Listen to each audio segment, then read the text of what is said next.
கிறிஸ்துவில் பிரியமானவர்களே, கர்த்தரும் இரட்சகருமாய் இயேசு கிறிஸ்துவின் ஈடினிட்டு நாமத்தினாலே உங்கள் யாவருக்கும் என் அன்பின் வாழ்த்துவை தெரிவித்துள்ளேன். தேவன் அருளிய அப்பம் பிரேயர் மினிஸ்ட்ரி சேனல் மூலியமாக உங்களோடு சந்திப்பதில் மிகுந்த மகிழ்ச்சியுடைகிறேன். தினம்தோறும் இரவு நேரத்திலே பரிசுத்த வேதாந்தத்தை ஒரு பகுதியை தியானித்து நம்முடைய குடும்ப பாதுகாப்பிற்காக நாம் ஜெபித்து வருகிறோம். இரவு நேரத்திலே தூங்கும் முன்பாக தினந்தோறும் கேளுங்கள், கர்த்தருடைய ஆவியன் உங்களோடு பேசுவார். எரேமியா 6ஆம் அதிகாரம் 6-7 ஆகிய வசனங்கள். சேனைகளுடைய கர்த்தர் சொல்கிறது என்னவென்றால், மரங்களை வெட்டி எருசலேமுக்கு விரோதமாய் கொத்தளம் போடுங்கள், அதுவே விசாரிக்கப்பட வேண்டிய நகரம். அதன் உட்புறமெல்லாம் கொடுமை.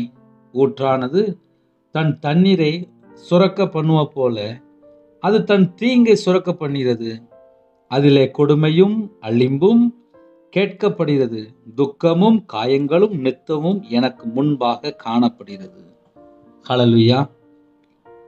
துக்கமும் காயங்களும் நித்தமும் எனக்கு முன்பாக காணப்படுகிறது. கர்த்தருடைய பிள்ளைகளுக்கு இன்னைக்கு செய்தி என்ன அப்படின்னா, சில குடும்பத்திலே துக்கம், சில குடும்பத்திலே காயம், சில குடும்பத்திலே நித்தமும் வேதனை மட்டும்தான் இருக்கும். கர்த்தர் சொல்கிறார், துக்கமும் காயங்களும் நித்தமும் எனக்கு முன்பாக காணப்படுகிறது. அப்படின்னா இன்னைக்கு என்ன செய்தி அப்படின்னா, சில ஜனங்கள் கர்த்தரை விட்டு வழி விலகி வாழ்ந்து கொண்டு இருப்பாங்க. 6ஆம் வசனத்துல கடைசி லைன்ல அதன் உட்புறம் எல்லாம் கொடுமை அப்படிங்கிறார். உட்புறம் எல்லாம் கொடுமைனாலே நிரம்பி இருக்கு. அப்ப சில பட்டணங்கள், சில கிராமங்கள், சில ஊர்கள், சில மாவட்டங்கள், சில தேசங்கள், சில நாடுகள் உட்புறமெல்லாம் கொடுமையினாலே நிரம்பி இருக்கும்போது, அந்த தேசத்தினுடைய பாவங்கள், அக்கிரமங்கள், தீமைகள், கொடுமைகள் இதெல்லாம் துக்கமும் காயங்களும் நித்தமும் எனக்கு முன்பாக காணப்படுகிறது என்கிறார். இன்னைக்கு இரவு நேரத்தில் நம்ம சற்று நேரத்திலே இந்த செய்தி தியானிக்கும் போது, ஒரு குடும்பத்துக்குள்ள என்ன பிரச்சனை வருது, ஒரு கிராமத்துக்குள்ள என்ன பிரச்சனை வருது, ஒரு மாவட்டத்துக்குள்ள என்ன பிரச்சனை வருது, ஒரு தேசத்துக்குள்ள என்ன பிரச்சனை வருது, ஒரு பட்டணத்துக்குள்ள என்ன பிரச்சனை வருது, நம்ம கொஞ்சம் ஆழமாக நம்ம தியானிக்க முடியும். சேனைகளுடைய கர்த்தர் சொல்கிறது என்னவென்றால், மரங்களை வெட்டி. ஏன் மரத்தை வெட்ட சொல்றாரு? நம்ம நார்மலா யோசித்து பார்ப்போமே.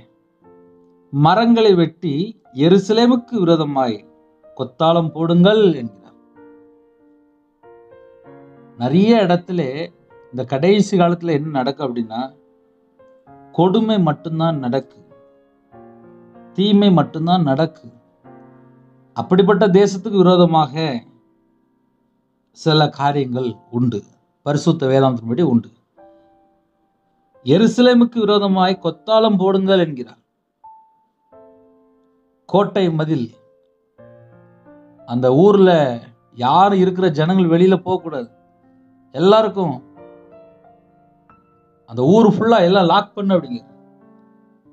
இந்த கடைசி காலத்திலே தேவன் ஒரு பட்டணத்தை, ஒரு நகரத்தை விசாரிக்கும் போது அந்த ஊர்ல ஜனங்கள் எல்லாம் உள்ள இருக்கணும் அப்படிம்பார்.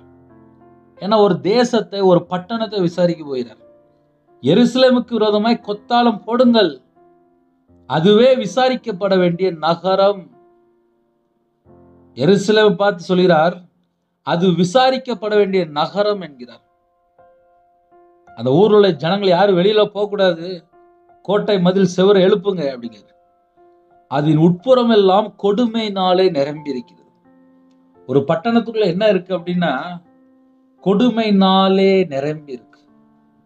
கொடுமை அப்படின்னாலே தெரியும், அங்க இருக்கிற ஜனங்கள் முதல்ல கொடுமையா இருப்பாங்க, அவங்களுடைய இருதயம் ஃபுல்லா கடினமா இருக்கும், பல காரியத்திலே பாவத்தில் அடிமையில இருப்பாங்க. இப்போ உள்ள நம்ம லேட்டஸ்ட்ல சொல்லணும் அப்படின்னா, களை வாங்குறது, கொள்ளை அடிக்கிறது, அநியாயமாக சம்பாதிக்கிறது, இதெல்லாம் கொடுமை லிஸ்ட் தான். இன்னும் பாவங்கள் நிறைய செழிப்பா அந்த உலகத்துக்குள்ள இருக்கு. முக்கியமான காரியங்களை நம்ம யோசிக்கும் போது அதுவே விசாரிக்கப்பட வேண்டிய நகரம். அதன் உட்புறம் எல்லாம் கொடுமை. என்ன சொல்ல வராரு அப்படின்னா, அதன் உட்புறம் எல்லாம் கொடுமையினால நிரம்பி இருக்கு. அதனால அந்த நகரத்தை நான் விசாரிக்க போறேன். நான் விசாரிக்கும் போது அந்த ஊர்ல உள்ள ஜனங்கள் வெளியில போயிடக்கூடாது. அதுக்காக முதல்ல என்ன செய்யணும் அப்படின்னா, மரங்களை வெட்டி எருசலேமுக்கு விரோதமா கொத்தாலம் போடுங்கள். எல்லாம் அந்த இடத்துல ஃபுல்லா எல்லாம் செவுரு கட்டிருங்க, காம்பவுண்ட் கட்டிருங்க. நான் ஜனங்களை விசாரிக்க போறேன், யாரும் வெளியில போக கூடாது அப்படிங்க. ஊற்றானது தன் தண்ணீரை சுரக்க பண்ணுவ போல அது தன் தீங்கை சுரக்க பண்ணிடுது. ஏன் விசாரிக்கிறேன் அப்படின்னு சொல்றாரு அப்படின்னா, அந்த ஊர்ல உள்ள பட்டணத்தில் உள்ள ஜனங்கள் எல்லாரும் கொடுமை மாத்திரமே செய்யறாங்க, தீங்கை மாத்திரமே செய்யறாங்க. எப்படி ஒரு ஊற்றுல இருந்து தண்ணி சுரக்குதோ அதே போல அந்த பட்டணத்தில் உள்ள ஜனங்கள் தன் தீங்கை சுரக்க பண்ணுகிறது. அதிலே கொடுமையும் அழிம்பும் கேட்கப்படுகிறது. ஒரு ஊர்ல உள்ள ஜனங்கள் எப்படி இருக்கிறாங்க அப்படின்னா, கொடுமையும் அழிம்பும் கேட்கப்படுகிறது. துக்கமும் காயங்களும் நித்தமும் எனக்கு முன்பாக காணப்படுகிறது. இந்த கடைசி காலத்துல கூட, நம்ம வாழ்ற காலத்துல கூட ஒரு பட்டணம் ஃபுல்லா, ஒரு நகரம் ஃபுல்லா கொடுமைனாலே நிரம்பி இருக்கு. எப்படியாவது பணம் சம்பாதிக்கணும், எப்படியாவது பொருள் சம்பாதிக்கணும், எப்படியாவது சொத்து சேர்க்கணும், எப்படியாவது நகை சேர்க்கணும், எப்படியாவது நான் நல்லா இருக்கணும் அப்படின்னு சொல்லிட்டு அடுத்த குடும்பத்தை கெடுக்கிறது, அநியாயமா சம்பாதிக்கிறது, லஞ்சம், அதிக வட்டி, இப்படி தேசத்துக்குள்ள கொடுமை நடக்கு. பைபிள் அப்படியே எழுதப்பட்டிருக்கு. ஆனா தேவன் விசாரிக்கும் போது அழகா எழுதப்பட்டிருக்கு, மரங்களை வெட்டி எருசலேமுக்கு விரோதமாய் கொத்தாலம் போடுங்கள். கொத்தாலம் போடுங்கள். அந்த இடத்துல இருந்து யாரும் வெளியில போக கூடாது, நான் விசாரிக்க போறேன் அப்படிங்க. அதுவே விசாரிக்கப்பட வேண்டிய நகரம். அதன் உட்புறம் எல்லாம் கொடுமை, உட்புறம் எல்லாம் கொடுமை. அந்த நகரத்துக்குள்ள இருக்கிற ஜனங்கள் எப்படி இருக்காங்கன்னா, கொடுமையினால நிரம்பி இருக்கிறாங்க. இப்ப நம்ம இன்னைக்குள்ள செய்திக்கு வருவோமே. நம்ம வீட்டுல நம்ம சம்பாதிக்கிற பொருள் நேர்மையா சம்பாதிச்சதா, உழைச்சி சம்பாதிச்சதா? ஏன்னா இந்த கடைசி காலத்துல நிறையருடைய வாழ்க்கையில உண்மை இல்லை, நேர்மை இல்லை, அநியாயமா சம்பாதிக்கிறது, களவாண்டு சம்பாதிக்கிறது, கொள்ளையடிச்சு சம்பாதிக்கிறது, திருடி சம்பாதிக்கிறது. இப்படிப்பட்ட சில குடும்பங்கள் இருக்கு, சில நபர்கள் இருக்கிறாங்க, சில வீடுகள் இருக்கு, சில கிராமங்கள் இருக்கு, சில பட்டணங்கள் இருக்கு, சில நகரங்கள் இருக்கு, சில தேசம் இருக்கு. அந்த தேசத்துக்குள்ள போய் பார்த்தா ஒன்லி விக்கிர வழிபாடா இருக்கும், ஒன்லி உலக வழிபாடா இருக்கும். இஷ்டம் போல விபச்சார பாவத்திலையும், மதுபான அடிமையிலையும், போதை அடிமையிலையும், பலவிதமான பாவ அடிமை இருக்கு. பாவ அடிமையிலே ஜனங்கள் இஷ்டம் போல தேவனை தேடாமல் வெறித்தனமா எப்படியாவது நான் நல்லா இருக்கணும்னு சொல்லிட்டு மற்ற குடும்பத்தை அழிச்சு, சில குடும்பங்கள், சில தேசங்கள், சில மாவட்டங்கள், சில பட்டணங்கள் இப்படியே இருப்பாங்க. இன்னைக்கு கூட இப்படிப்பட்ட ஜனங்களுக்கு விரோதமாக தேவனுடைய வார்த்தை என்ன வருது அப்படின்னா, எருசலேமுக்கு விரோதமாய் கொத்தாலம் போடுங்கள், அதுவே விசாரிக்கப்பட வேண்டிய நகரம், அதன் உட்புறமெல்லாம் கொடுமை, உட்புறமெல்லாம் கொடுமை, உள்ள ஃபுல்லா கொடுமையினால நிரம்பி இருக்கு. அதில் கொடுமையும் அழிம்பும் கேட்கப்படுகிறது, துக்கமும் காயங்களும் நெத்தமும் எனக்கு முன்பாக காணப்படுகிறது. சில தேசத்தை தேவன் விசாரிக்கும் போது அங்களுக்கு ஜனங்களை வெளியே அனுப்ப மாட்டாங்க. அந்த இடத்துல ஃபுல்லா கோட்டை மதில் மாதிரி எல்லா பக்கம் செவுறு எழுப்பி ஜனங்களை உள்ள வச்சு விசாரிப்பார். இந்த கடைசி காலத்திலையும் எந்தெந்த தேசத்துக்குள்ளே கர்த்தருக்கு விரோதமான பாவம் செய்து கொண்டிருக்கிறாங்களோ, கர்த்தரை விட்டு தள்ளி போயிட்டு இருக்கிறாங்களோ, கொடுமையினால ஜனங்கள் நிரம்பி இருக்கிறாங்களோ, தீங்கை மாத்திரமே செய்து கொண்டிருக்கிறாங்களோ, அந்த தேசத்தை, அந்த ஜனங்களை, அந்த பட்டணத்தை, அந்த குடும்பத்தை தேவன் விசாரிப்பார். அவர் விசாரிக்கிற தேவனா இருக்கிறார். துக்கமும் காயங்களும் நித்தமும் எனக்கு முன்பாக காணப்படுகிறது. இந்த இரவு நேரத்திலே இந்த செய்தியை நம்ம தியானிக்கும் போது நம்மளுடைய ஆவிக்குரிய வாழ்க்கையிலே நம்ம என்ன யோசிக்கணும் அப்படின்னா, ஒரு வீடுன்னு இருக்கு. அந்த வீட்டில் பார்த்தா காம்பவுண்ட் சுவருன்னு சொல்லி ஒன்று உண்டு. வீடை ஃபுல்லாக கட்டி முடிச்சுட்டு காம்பவுண்ட் சுவர் கட்டிடுவாங்க. கேட்டால் அந்த வீட்டுக்குள்ளே யாரும் வரக்கூடாது அப்படிம்பாங்க. பாதுகாப்பு அப்படிம்பாங்க. கர்த்தர் ஒரு குடும்பத்தை விசாரிக்கும் போது முதல்ல அவரு 4 பக்கம் ஃபுல்லா செவுரு எழுப்பி வீட்டுக்குள்ள ஒவ்வொரு நபரையும் தனித்தனியா விசாரிப்பார். ஒரு குடும்பத்துல 6 பேர் இருக்கிறாங்க அப்படின்னா 6 பேரும் கொடுமையினால நிரம்பி இருந்தாங்க அப்படின்னா அந்த வீட்டுல இருக்கிற 6 பேரையுமே விசாரிப்பார் அப்படின்னு சொல்லி எழுதப்பட்டிருக்கு. ஏன்னா அது விசாரிக்கப்பட வேண்டிய நகரம். களவாண்டு சேர்த்துக்கிட்டே இருப்பாங்க, கொள்ளடிச்சு சேர்த்துக்கிட்டே இருப்பாங்க. தேவன் விடுவாரா? உட்புறமெல்லாம் கொடுமை. அவங்க வீட்டுல இருக்கிற பொருள்கள், அவங்க வீட்டுல இருக்கிற எல்லா காரியங்களும் கொடுமையினால சம்பாதிச்சிருப்பாங்க. சம்பாதிச்சுட்டு வெளியில பார்த்தா, போகும்போது பார்த்தா டிப்டாப்பா வெளியே போயிடுவாங்க. ஆனா வீட்டுக்குள்ள பார்த்தா லஞ்சம், சில குடும்பத்தை அழிச்சு பல கோடி ரூபாய் சொத்து சேர்த்து வச்சிருப்பாங்க. அந்த குடும்பத்தை தேவன் வெளியில ஃபுல்லா காம்பவுண்ட் போட்டு வீட்டுக்குள்ள போய் தேவன் விசாரிப்பார். மரங்களை வெட்டி எருசலேமுக்கு விரோதமாய் கொத்தாளம் போடுங்கள். அதுவே விசாரிக்கப்பட வேண்டிய நகரம். அதன் உட்புறமெல்லாம் கொடுமை. ஊற்றான தன் தண்ணீரை சுரக்க பண்ணுவது போல அது தன் தீங்கை சுரக்க பண்ணுகிறது. அதிலே கொடுமையும் அழிம்பும் கேட்கப்படுகிறது. துக்கமும் காயங்களும் நித்தமும் எனக்கு முன்பாக காணப்படுகிறது. சில குடும்பத்திலே வீட்டுக்கு வந்த மருமகளை ரொம்ப வேதனைப்படுத்துவோம், ரொம்ப காயப்படுத்துவோம், ரொம்ப துக்கத்தினால நிரம்பியிருப்பான், வெளியே தெரியாது. எனக்கு தெரிந்த ஒரு குடும்பம் உண்டு. நகை நிறைய போட்டுட்டு அந்த வீட்டுக்குள்ள போனாங்க. அந்த வீட்டுக்குள்ள போய் வாழ்ந்துட்டு இருந்தாங்க. இன்னும் எனக்கு நகை வேணும்னு சொல்லி கேட்டுட்டே இருந்தாங்க. என்ன சொல்லுவாங்க, இன்னும் எனக்கு நகை வேணும் அப்படிம்பாங்க. அந்த குடும்பத்தில் என்ன இருக்கு அப்படின்னா, நகை ஆசை, பொருள் ஆசை, பண ஆசை. அந்த குடும்பம் மட்டும் நல்லா இருக்கணும். வீட்டுக்கு வந்து மருமகளை கஷ்டப்படுத்துவாங்க. இப்படி எத்தனையோ குடும்பத்துல வீட்டுக்கு வந்து மருமகளை கஷ்டப்படுத்திட்டு இருப்பாங்க.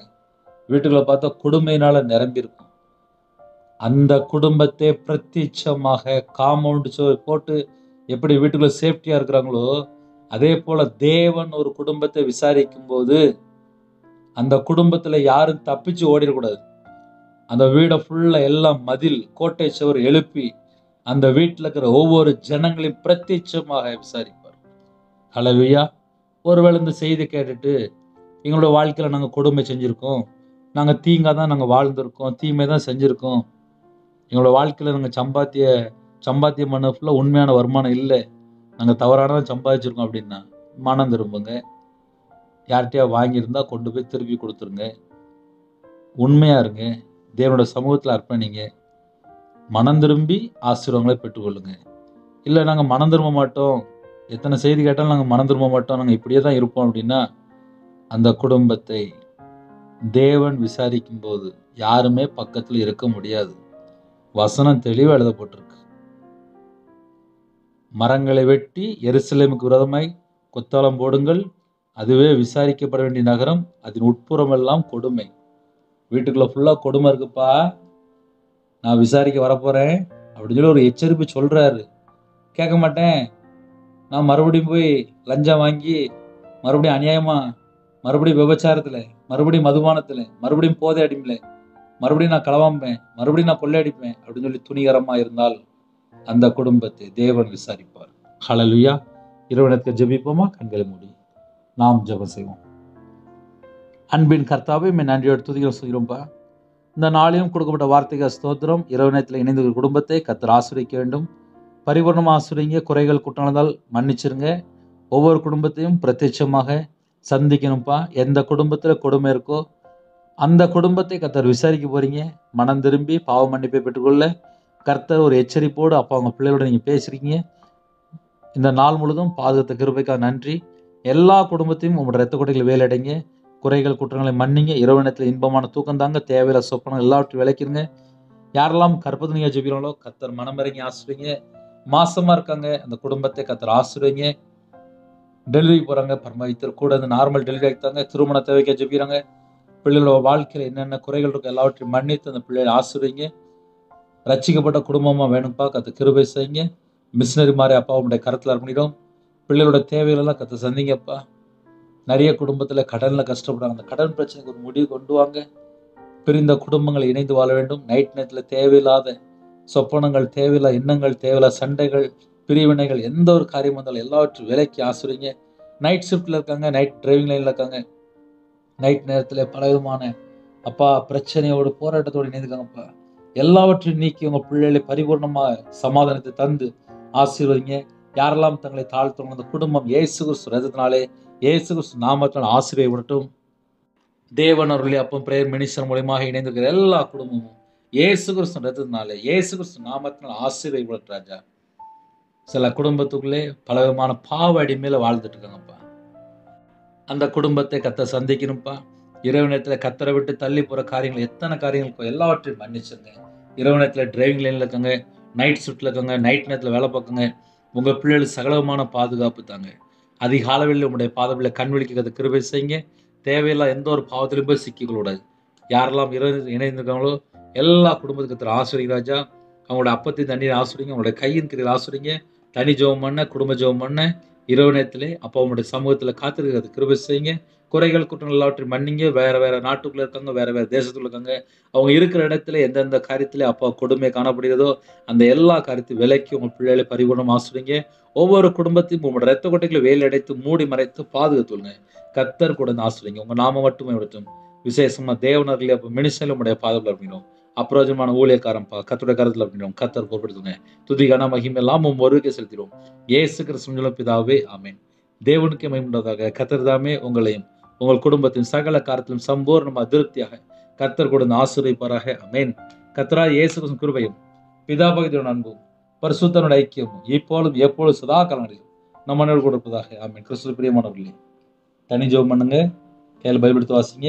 9363064181 என்ற நம்பத்தில் உண்டால் நாங்கள் உங்களுக்காக குடும்பத்தில் ஜெபிப்போம். கர்த்தர் உங்களையும் உங்கள் குடும்பத்தையும் சகல காலத்திலும் சம்பூர்ணமாக திருப்தியாக ஆசீர்வதிப்பாராக. ஆமென்.